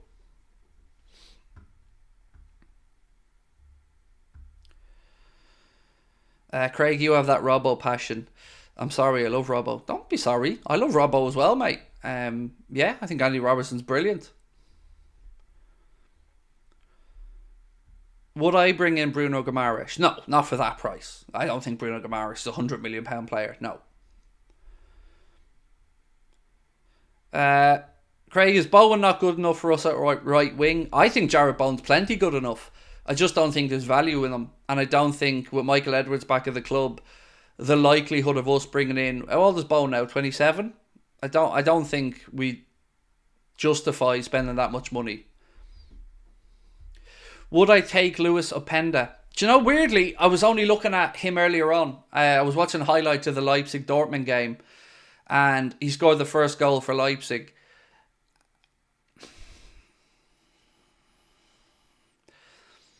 I'm unsure, but I wouldn't close the door on it. You know, he does numbers. There's no denying that. Red Bull players have more often than not kind of done quite well when they've come into our system. I'm sure there are people who watch a lot more and would have seen him. Where was it? Was he at Sevilla as well before that? Maybe he was in France as well, Openda. I can't remember all the clubs he played for, but I'm fairly sure I remember him in a Sevilla shirt. And he's always seemed to pop up with goals. And when I look at results, his name seems to be there. But I can honestly say I've not really watched all that much of him. But he must have something about him. It was Lawns, thank you. What about Sesko? Again, scored today. Benjamin Sesko. I don't know. I truly don't know. Like I'm not going to be that guy that sits here and professes that I know everything about every player plying the trade in Europe. I mean, some people, fair enough, probably do, but you know, I'm very Premier League centric and maybe La Liga. I don't really watch much of the Bundesliga. I definitely don't watch much of the Eredivisie. So yeah, my knowledge of up and coming players is probably somewhat limited because of the time I have. I'm a Feyenoord and now Liverpool fan. We love that. We're on the group. Welcome in, mate. Welcome in.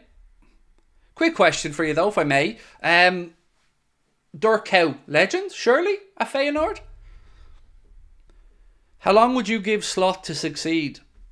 Again, a very fair question. Isarad, thank you. Or, excuse me, Irsayad. Excuse me, mate. I am terrible at pronouncing names, so I do apologise. But how long would I give Slot to succeed? 2 years. I think you've got to give, unless something really dramatic happened. 2 years. Ooh, 2-2. 2-2. It's Desmond in the Villa-Chelsea game. There you go. There you go. See, we feel a little bit more optimistic now about that European Champions League place. I think, ideally, mate, 2 years is fair for a coach, I think, unless it very, very quickly goes off the rails in a big way. Could Nunes be more of an Origi off the bench? 100 million quid, mate. Oh, I get where you're coming from, by the way. Sorry, Finley, I probably overreacted to the post there. 100 million euro bench player, dude. Oh, you know, we're not Man City here. I don't think we can afford that much of a luxury. Just a wee bit bitty. I don't know what that means, Colin. I don't know what that means, mate. Would I take Somerville and Bakayoko? I don't know enough about either of them. I know that they are 100% on a list of names Liverpool are looking at and have looked at. But as I said, I don't watch the Eredivisie, so I have no idea. What I do know is that PSV Eindhoven are free scoring and are one of the most attacking teams. So clearly he must have something about him if he's in their attacking lineup and scoring goals. But Somerville, really, I don't know much about at all. You know, Leeds fans probably better to give us a take on Somerville, but yeah, I don't know. Certainly I've watched more of Bakayoko, and that's not saying much, because even at that I'm limited. Who do you think is the signing of the summer? Obviously I'm going to have some bias in this. I feel like McAllister, value-wise, incredible piece of business because of the clause. You know, you can't ignore what Declan Rice has done with that Arsenal team as well. Cole Palmer's having a very good season with Chelsea. You know, he's probably one of the few bright spots in that Chelsea team.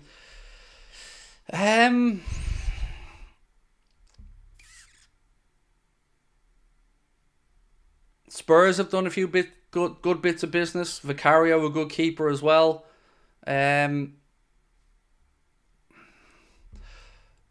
Outside of Liverpool, I have to probably say Declan Rice, because just the impact he's had and what steel he's brought to that Arsenal midfield. But the biased head of me says McAllister.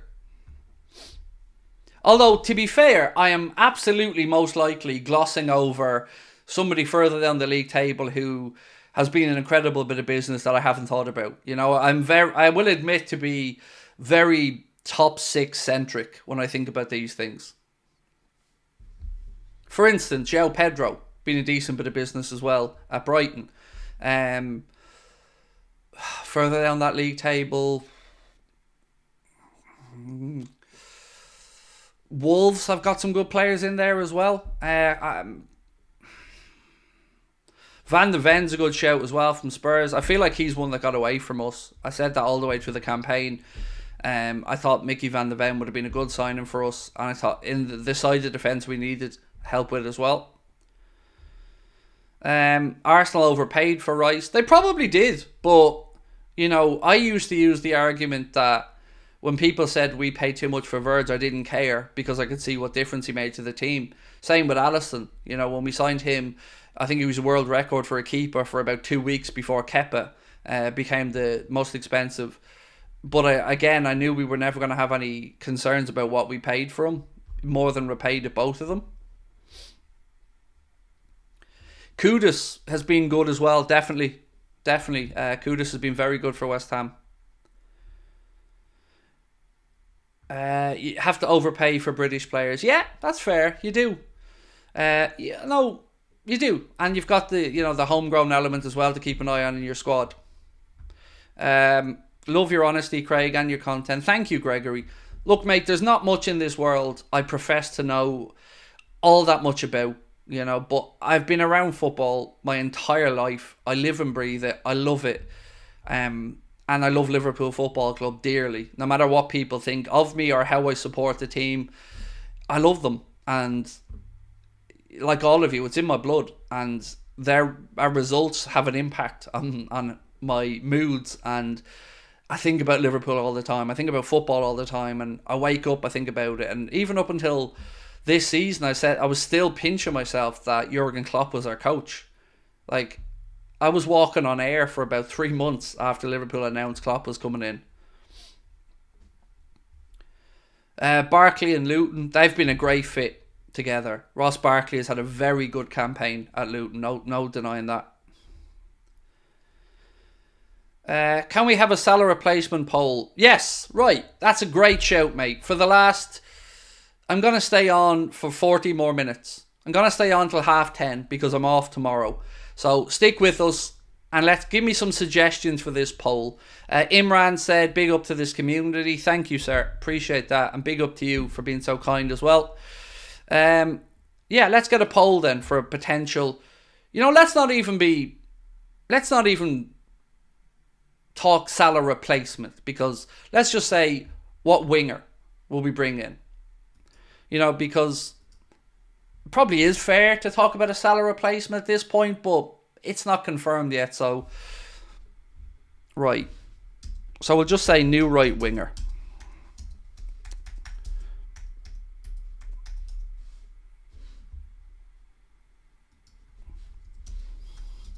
Right, so options. Bakayoko, I guess.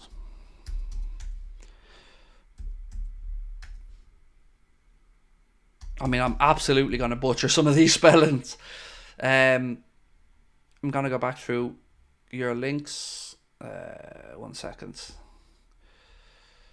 Okay. 1 sec. Okay, we'll go with that one.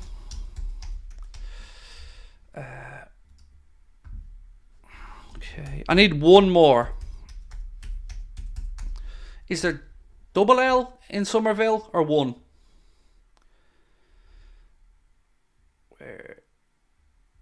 Oh, I think that's a very interesting one. I'm sorry if you don't agree with my choices here, by the way, and I'm happy to do another poll in a couple of minutes. But there's been a weird shout there that I think is actually worth a conversation. Bear with me.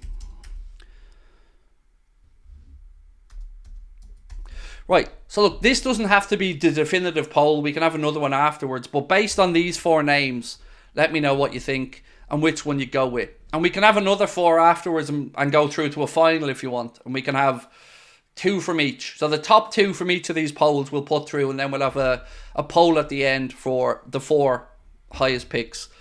Craig, thank you. Love the content. My pleasure, Stevie boy, mate. My absolute pleasure. Blows my mind thinking about people like yourself, mate, in Australia or in New Zealand, or people in America or Canada tuning in to talk about Liverpool with us. It's amazing, you know, for somebody who grew up without the internet when I started growing up, to be able to just interact with people on the other side of the world here on a nightly basis is mental. Where would you rank Mo in our Legends tier? So, I only ever talk about these things, Irshad, for people that I've seen. You know, I don't think it's fair for me to talk about King Kenny as a player or Alan Hansen as a player, because they were before my time. So, in my lifetime,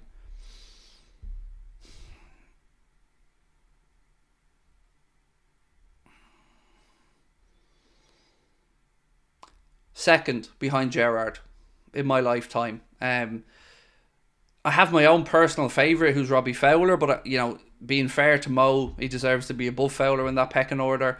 So for me, I'd say Mo's second behind Steven Gerrard. And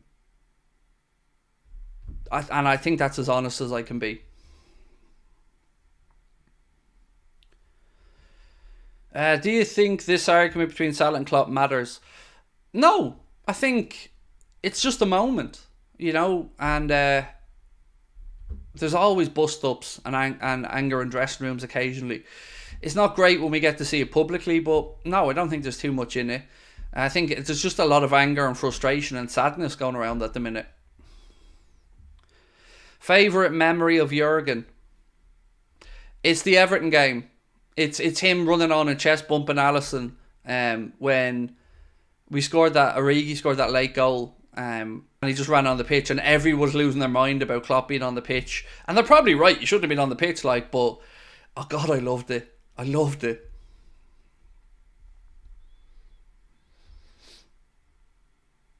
Luis Guilherme should get a mention too. Yes, thank you, Citizen Jones, for bringing that up.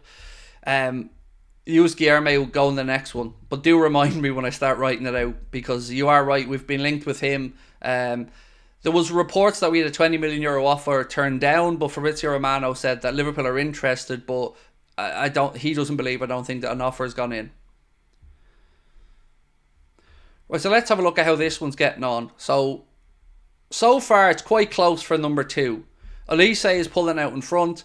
Mbeumo was the wild card one, by the way, that I thought was interesting, because I do like a lot of what Mbeumo does. I think he's one of these maybe unsexy players who doesn't get spoken about as much, but I do think he's a very, very good, solid player. So that's why I threw him in as a bit of a curveball, because I seen somebody in the chat suggest it. Nick said, in my lifetime, he would be 10th. Yeah, I think for me, second behind. I'd probably go, in my lifetime, Gerrard, Salah. I'm trying to remove personal favouritism here, because if I'm talking about my own favourites, this is probably a different list. And I probably put Alisson in third place for me. I think he has been such a difference maker for us. I need this poll to finish for the second choice, because Elise's winning it, but we need to find who wins second place to go through to the next final. Suarez has been one of my favourites, mate, definitely. I see Suarez in the chat. If he had stayed around longer, he probably would have been further up the list. Robbie Fowler is my all-time favourite Liverpool player. Luis Suarez has been amazing, though. I've never seen a more skillful player play for us than Suarez. Elise is going to United. He's a United fan. I mean, he could well do. I've no doubt United will be interested, mate. And I have my own concerns about Elise, because, you know, his injuries this season have started to appear a bit too frequently.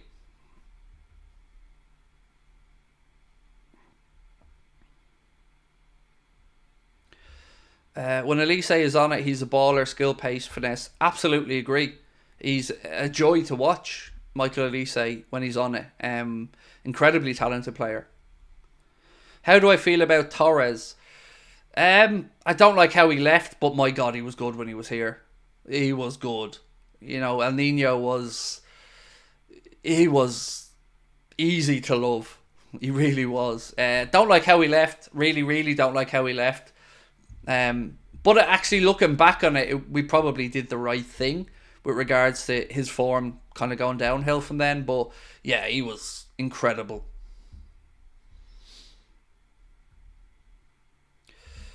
Right, we got a second place one? Yes, we do. Right, we can end this poll. So Elise and Bakayoko go through as number 1 and 2. So now it's time for poll number 2. Now, I did say Guilherme goes in this one. So more suggestions, please, into the chat.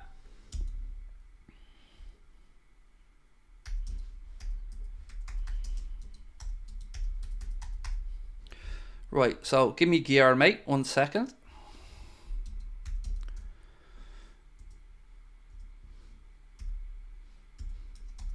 How the hell do you spell Guilherme? Guilherme. Right, more options. Verts isn't going anywhere.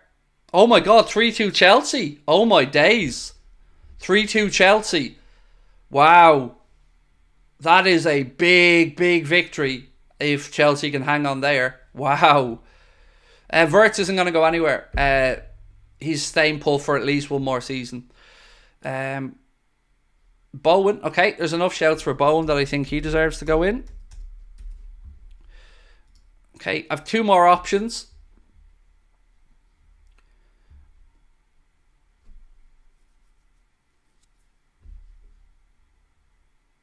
Rodrigo, I'd love Rodrigo, but he's already turned us down. The only way I see Rodrigo becoming a possibility, ironically, is if Real Madrid want Alisson. Then maybe you have a conversation with them about a swap. Oh yeah, that's a good shout. Okay, let's go with that. Right, I've one more space, so I need one more name. Oh, there's a VAR check on that goal, is there? Felix isn't going to happen. VAR check on the goal. Okay. Parma's not going to happen. Kubo I don't think is going to happen either. Yes, that one. Let's go with this one. I'm going to go with that one.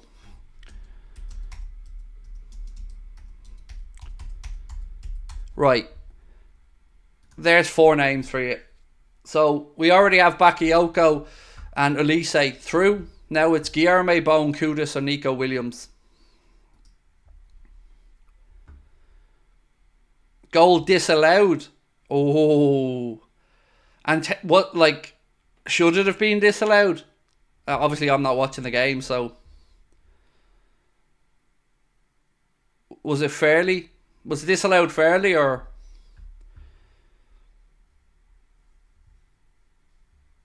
He's been linked before, but 1 minute Barca want another mate. He says put. I don't know who we're talking about there. Rafinha, is it? Push in the back from Badiashile. Not fair. It seems like the chat is mixed on this one. Some people think it was fair, some people don't. Do you think we should move Trent to midfield and Bajcetic right back? No to Bajcetic at right back. No. Bajcetic should be competing for one of the 2 midfield spots in the double pivot next year for me. And Bradley should be right back. Best and worst signing under Jurgen Klopp. Worst signing, Naby Keita. Best signing, Alisson. Yeah, I'd say Alisson. Some people would say Salah, others will say Verge. I'm going to stick with Alisson. It's a push, they don't get given enough, but it was a foul, said Norton Kelly. I've already answered that question, Max, about Bajcetic at right back, mate.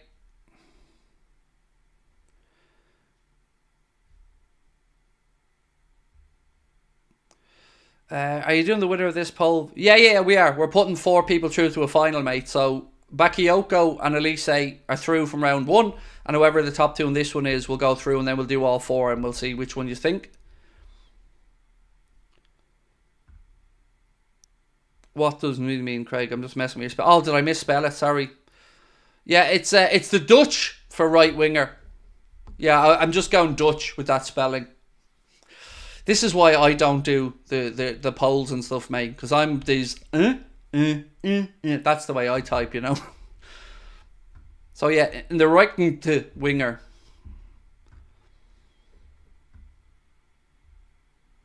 Who can we sign as our number 6? Good question. I feel like we missed a good few options there. Ugarte being one of them. Paulinho at one point, I would have been more than happy with. I don't feel like Kimmich is a right fit right now for what we need. I'd like somebody a little bit younger. 2-2 full time in the Villa-Chelsea game. So 2-2 on that one. Your shows are a great comfort to me. Mate, same to me. These shows bring me great joy, and I look forward to them most days. I hate days off. I hate them. But sometimes I need them just for a mental rest. Right, so this one is fairly straightforward as well. I think we can safely say that we've got our finalists in this one. So Bowen and Kudus go through. So let's do the final one now. And we'll ask you, and we'll leave this one run right till the end of the stream. So we will... I'll try and spell the word right correct this time.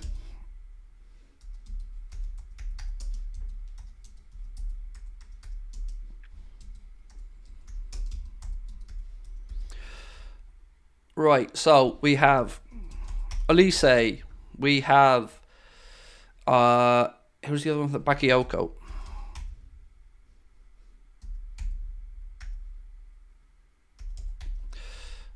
No, not Bakayomo, Craig. Bakayoko.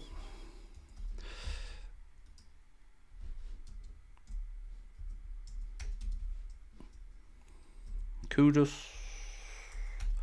And Bowen. Was Bowen, right? Kudus. Yeah. Right, so there's the four names. Elise, Bakayoko, Kudus, Bowen. They're the four names that you guys put through to the final.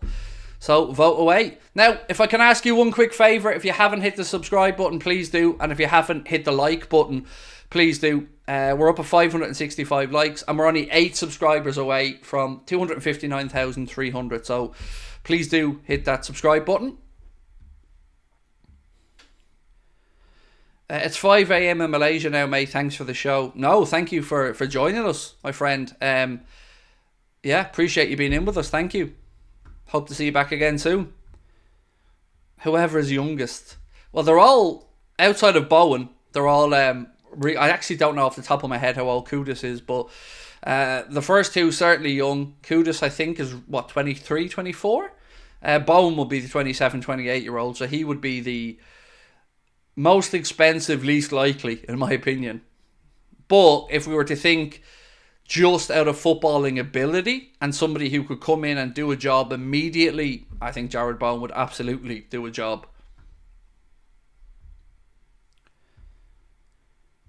Craig, love the late night agenda. Surely we don't need to bring in a winger for Salah if we're going to a 4-2-3-1. Right, I'm looking forward to something different. No, it's in the 4-2-3-1. I would still say we need wingers, mate. Yeah, I would still expect us to play, with wingers. Absolutely. So I think, yes, we would need a winger. Because he doesn't only play with a 4-2-3-1. He plays with a 4-3-3 as well, but 4-2-3-1 is preferred.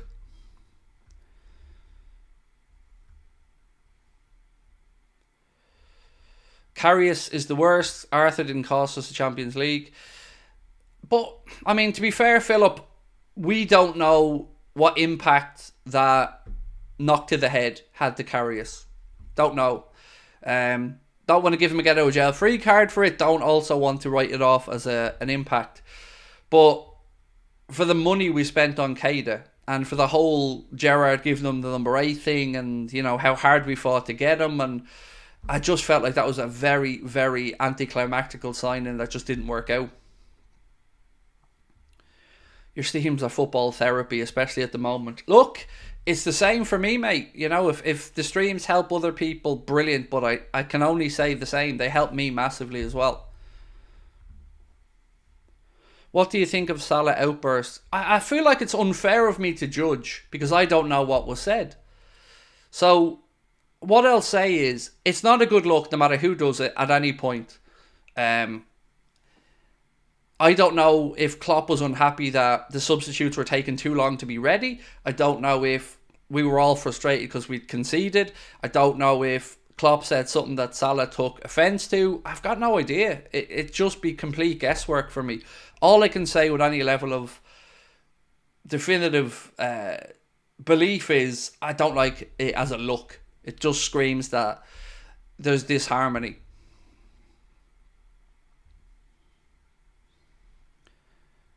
Is Jurgen Klopp Liverpool's best ever manager? No, he isn't. He's the best of my lifetime by a long way. But, you can't look at Shankly, Paisley, Fagan, King Kenny. But Jurgen of my lifetime has been the best that I've had the pleasure of watching.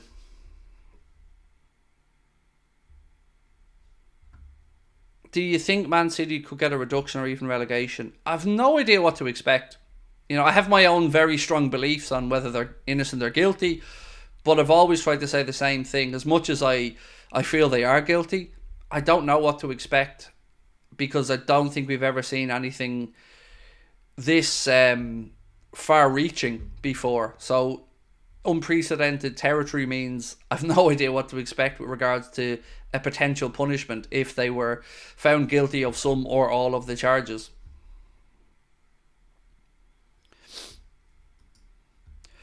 Ooh.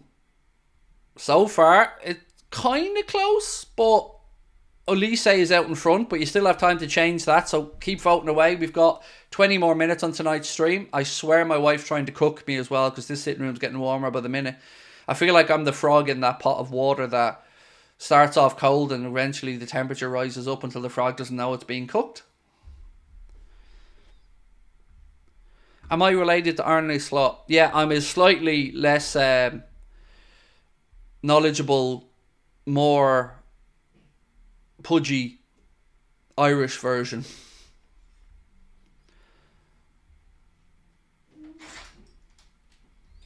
Finished trying to cook you, sorry.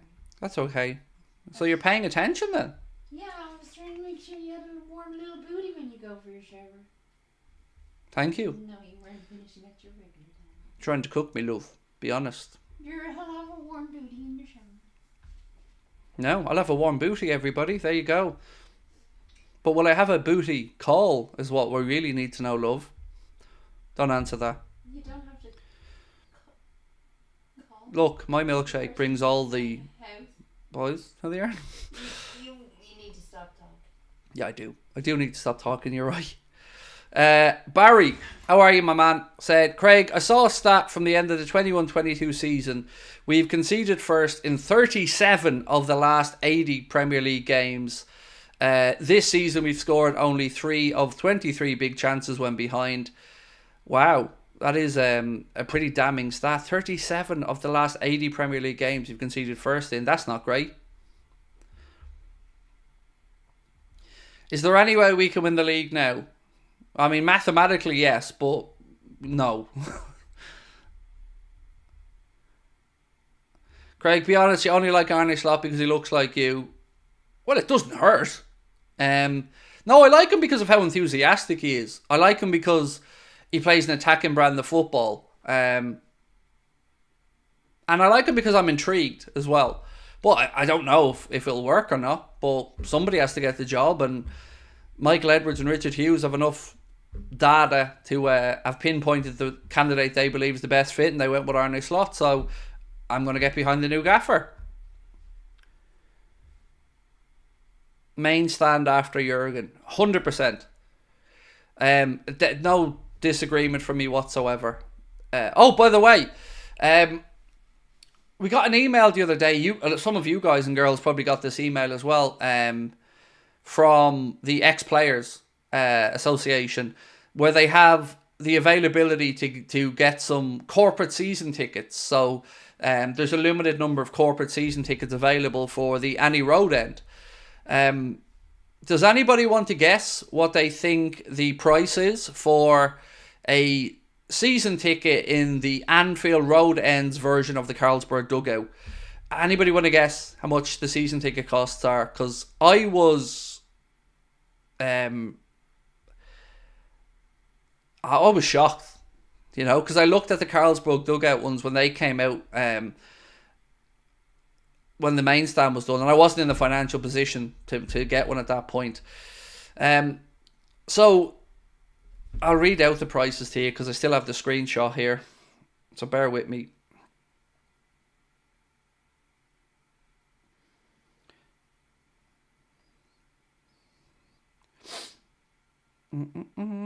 Right, so there are 3 different sets of seats, and obviously the wider you are, the more expensive the seats are, and the closer you come to the centre, or the cheaper the seats are, the closer you come to the centre, the more expensive. So there's 3 different prices. So for the cheapest ones are £5,415 for the season in block AM1, AM2, AM7 and AM8. The second most expensive ones are £6,175 for 19 league games. And the most expensive one there, the most central seats, are £6,650 per person per seat for 19 league games. Doesn't even cover you for your Champions League games, I don't believe. But yeah, expensive. So yeah, cheapest one, 5,400. Most expensive one, 6,650. That's a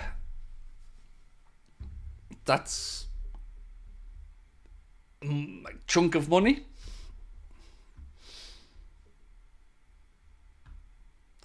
So yeah,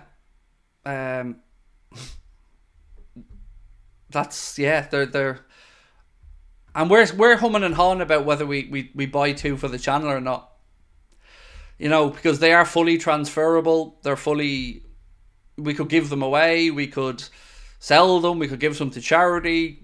So we are humming and hawing about whether we make a purchase for the channel for 2 season tickets in the hospitality. But my God, you're like 13 grand sterling. Oh, it's a lot of money.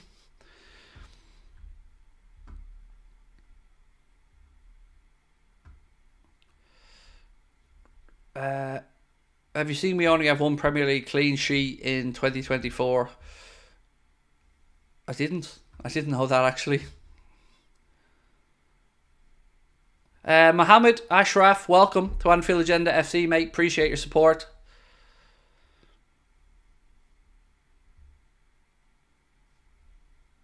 Do you think Slot will have much of a say on transfers? No, I don't.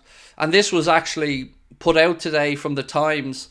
There was an article came out in the Times Sport that said Arne Slot will only act as a head coach at Liverpool, not as a manager. Slot will take custody of first team training while reporting to sporting director Richard Hughes, and both will report to Michael Edwards. So just coaching. So over time, if he's a success, and I guess he builds up trust with Michael Edwards and Richard Hughes, then maybe you'll see that scope widened. But I think it's the right idea for the start. Bring him in, let him concentrate and coaching the team, and over time, as he builds that relationship with Edwards and Hughes, then maybe we see him have a bit more of a say.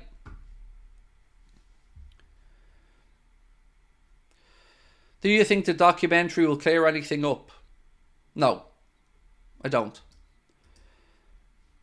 I don't. I hope it does, but I don't. I wonder though, will we ever... Do you know what I'd really love to hear? I'd love to hear if Klopp was really actually happy with FSG. Or if he was just being a statesman and keeping the peace. I'd love to hear that someday. If he felt like they weren't ponying up enough dough for him to challenge. Mohammed said, thanks for the content. Pleasure, mate. Absolute pleasure. Great to have you in with us. Welcome to the community, mate. Have I ever watched Green Street or Football Factory? I've seen Football Factory. I didn't watch Green Street. I hate that a gaffer should choose the player he wants. I don't know, mate. I'm on the fence about it, to be honest with you. Because what you don't want to happen is a manager leaving and players that he've brought in maybe not fitting the philosophy or the style of the club. And that's where a sporting director comes in. So Liverpool play the same way from our academy structure now all the way through to the first team. And you have to have players that fit into that mould. And I think you have to in the modern day, earn that right to have... You should have a voice in them, I think, yes. But I think over time you earn that right. And I hope we see that with him. How much would you take for Salah? I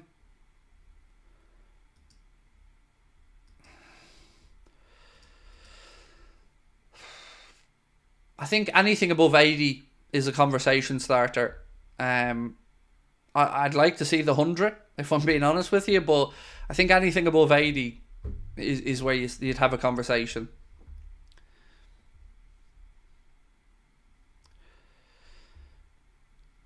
Do you think Jurgen will release a biography about his time at Liverpool? I think he probably will, but I don't know how much detail he'll give out, if you get me. Let's have a look at the poll anyway. We are almost at 1,000 votes, and we've got about 10 minutes left on the stream, but so far it is very much Michael Elise who's leading in your poll. We're only 3 subscribers from 2 subscribers from 259,300, so please do hit that subscribe button and drop a like. Your take on Taylor telling the goalie to go down. So I have to admit that I kind of missed this in real time, Andrew, and I haven't seen it back yet. But what I would have liked to have happened is for Gakpo to put the ball in the net and then make it really awkward. So I'm genuinely not trying to sit on the fence with this. You know, I don't need any excuse to criticise a referee, but I didn't see the incident yet. I've only read what happened. So apparently Anthony Taylor told him to go down and call the medical team on. For what reason, I don't know. I guess that's a question that we may get answered in the coming day. Still also want answers on the challenge. Was it on McAllister or Gakpo? The one that wasn't even a yellow card that could have potentially even been looked at as a red card maybe. I didn't feel it was a red card myself, but to see him not get even a yellow, that seems ridiculous to me. And Anthony Taylor, as a referee, has fallen off a cliff with regards to his form. Like, if you go back to the situation with Christian Eriksen in the Euros, I thought Anthony Taylor handled that remarkably well. And I thought he handled that whole situation brilliantly. But this season, I've seen him being on the end of some very, very, very poor decisions. And I'm just fed up with the standard of officiating. We spoke about this earlier on. Sweden have been the first of the leagues to say no to VAR, to reject VAR. And I think sentiment among fans is probably heading in that direction as well, where I'd get rid of VAR tomorrow if I had the choice. I'd keep goal line technology and I'd bring in the semi-automated offsides. But other than that, I'm done with VAR. Because all it's done is have this quest for perfection that's not attainable. And it's removed the understanding of us that a referee can make a mistake. Everybody used to be able to go, well, ref only seen it once, happened in real time. I can cope with the ref missing it. But we can't cope when we feel a decision's gone wrong and it's been looked at by VAR. And but what really does my bicky in, and what really makes me angry, is this mythical clear and obvious nonsense that just is not quantifiable. It's whatever the ref or the VAR wants to do. You know, some things, if it's either a penalty or it isn't, if the like, for an example, there was a game recently where, I'm trying to think of which one it was. A challenge went in, and I think Anthony Taylor or somebody went like this, got the ball, and he didn't get the ball, and it was looked at by VAR, and it wasn't a penalty. And it was clear the ref was wrong, and he didn't get the ball. And if that isn't a clear and obvious error, I don't know what is. And I'll also never understand how Martin Odegaard's handball against us did not at least see the referee sent to a monitor. But then again, I also don't understand Jeremy Doku's kick to the chest of McAllister and how that wasn't a penalty. And I don't understand in what world they both went in high was allowed to be just said by the VAR and nobody pushed back on it. Michael Owen, on mic'd up with Howard Webb, and they're listening to the audio from the VAR, and the VAR goes, they both go in high there, right? And nobody says, no, you're losing your damn mind. Nobody. One player went in high and the other player got kicked in the chest. It's madness. And that's just from Liverpool, right? So I have a Liverpool perspective on it. I'm sure if you're watching this as a United fan, you've got your own 4 or 5. A Chelsea fan, you've probably got your own 4 or 5 as well. A City fan, well, 1, they don't exist, and 2, don't be stupid, they get everything. So yeah, look, I'm not saying that Liverpool are the only ones being hard done by. I'm just saying we as football fans deserve better.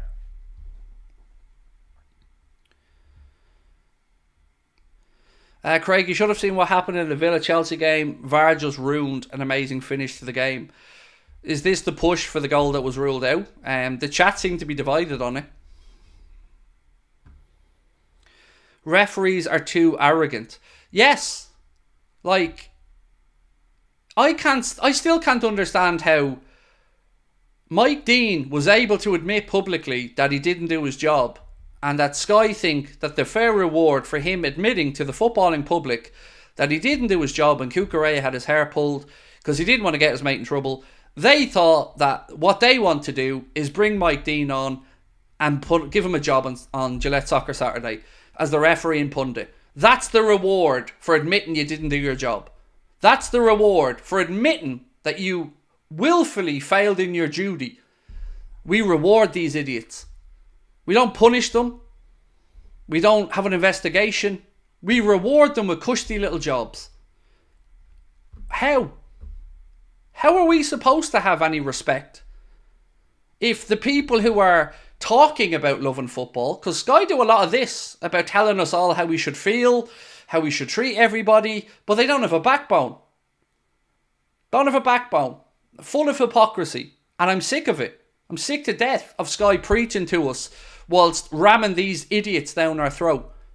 And nobody having the backbone to speak about Manchester City until Ian Wright goes on there and finally starts to talk a bit about it. Not good enough. Not good enough. We deserve better. English football deserves better than these officials that we have now. A joke. And also on top of that, then you've got almost an I don't know how to phrase this, but they seem untouchable, the PGMOL. They feel like they can just do what they want. And we all just have to go, okay then. You know, if a manager has a mayor and gives out, he gets fined. If a player speaks up about a decision, they get fined. But referees can just shit the bed every week and it's all good. Worst case scenario is they get thrown down to the championship for a week. It's just not good enough. You're talking about monumental decisions that can change the trajectory of a season. And these lads are just shrugging their shoulders at it. And every week I listen to Dermot Gallagher say something different to the very same thing he said the week before to suit the narrative of defending the referee. Oh, that was a subjective call. No, it wasn't. A lot of the time it's really clear. But they're just all pussies. That's it. They are just cowards who don't have the ability, the freedom, or the backbone to speak up. And they tell us that they care about the game. No, you don't. You can't. You can't say you care about the game and then tell us that Manchester City are fantastic and then put Mike Dean there and tell us that he's going to talk us through all these refereeing decisions because he's the expert. Yeah, he's the expert in not doing his damn job. And you clowns reward him by giving him a cushy contract. Madness.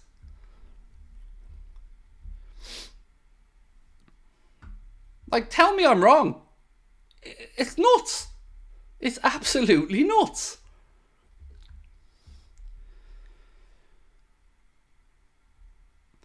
Ref should be fine too. Match replay should be acceptable. Why? What are they hiding, by the way? Like, what the audio from the VAR should be clear. Why do the broadcasters only get to hear it? Why don't we all get to hear it?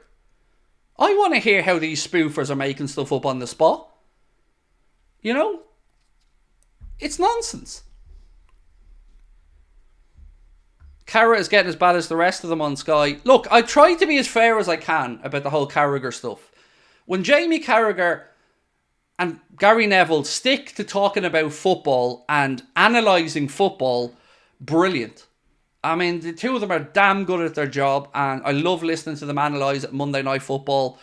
But what I don't want to hear are people speaking out the side of their mouth about a situation in the league that is potentially the biggest cheating scandal in the history of English football.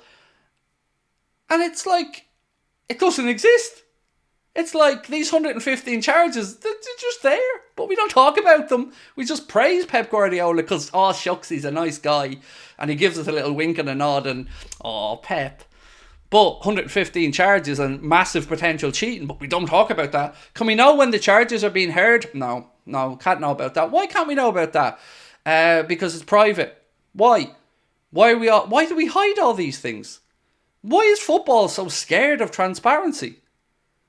You know, who are these idiots making up the rules about these extra colour cards and stuff? Gianni Infantino selling his soul to the Saudi petrol company and moving world. It's all dodgy. It's all horrible. It's all grubby and it makes my skin crawl. Like, tell me I'm wrong. Tell me that some of you guys haven't spent time convincing yourself that you still love football on occasion. You know, every year that goes by feels like a little bit more of our soul has been chipped away by those in power of football, and it's getting a little bit greedier, a little bit greasier, a little bit more underhanded, a little bit more dodgy. It feels like football's trying to destroy itself, and those in power don't seem to give a damn, and the rest of us just have to be dragged along for the ride until we all come together in a moment like the Super League where we show what we can do. You know, fans that day, wow. Wow, that was incredible. I wish we had some more of that now. Because every time somebody speaks up about referees, Neville's straight on his soapbox to tell us all that we can't be putting out statements. We can't be criticising referees publicly. Respect, respect, respect. No, they're shit.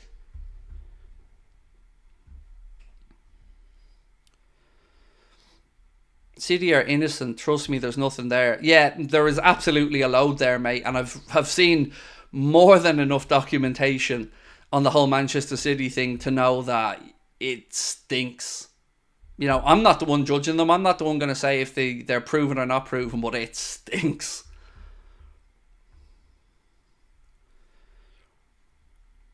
The blue card had me feeling like I wouldn't want to watch it anymore.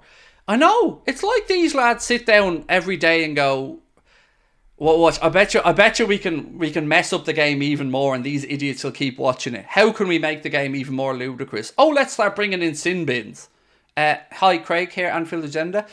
Any chance that you idiots could just sort out the handball rule so we actually know what a handball is? Because, you know, I've been watching football 34 years and I thought I knew what a handball was. But nowadays, it seems like the handball rule depends on if you're an attacker or if you're a defender, if it's in the penalty area or if it's outside the penalty area, and what mood the referee's in. So, you know, before we start talking about blue cards and all, can we sort out the basics?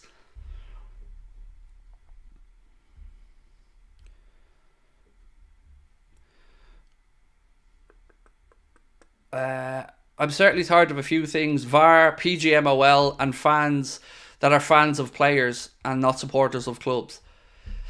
Yeah, I don't want to go down that rabbit hole on tonight's stream about the fans of players and not clubs, because this is kind of all new to me. So I don't... I've never had to deal with that before till Salah came to Liverpool.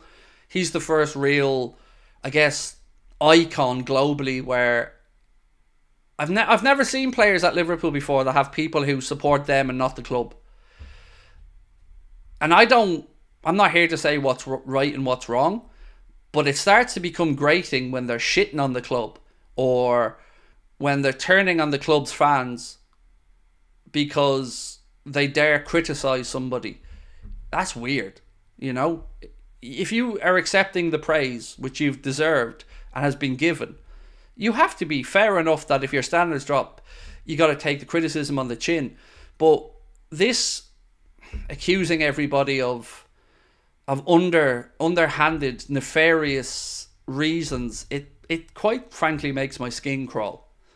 You know, people these days are more than happy to call other people racist, homophobes, xenophobes, whatever, and are free to make these accusations, even if there's nothing backing them up, without any problem. But the problem comes in the boy who cried wolf, because eventually people will just stop. People will just stop taking any of it seriously, and it undermines the real Islamophobia, xenophobia, homophobia that's out there. And that worries me, because accusations are easy to make, but very difficult to shake off when you get labelled with them. And I don't like the freedom that some people have to throw these accusations around at others with no consequences whatsoever. If I went on this stream tonight and I said something really outlandish, like, I don't even want to say it in case I get in trouble, but let's say I picked out another fan channel and I said that fan channel is fucking hell, I don't know, funding criminal activity, and that was a lie, I would expect to be sent a solicitor's letter or punished or taken off YouTube. But other people seemingly are willing to just throw around these labels willy-nilly when they don't really understand the significance of what they're saying.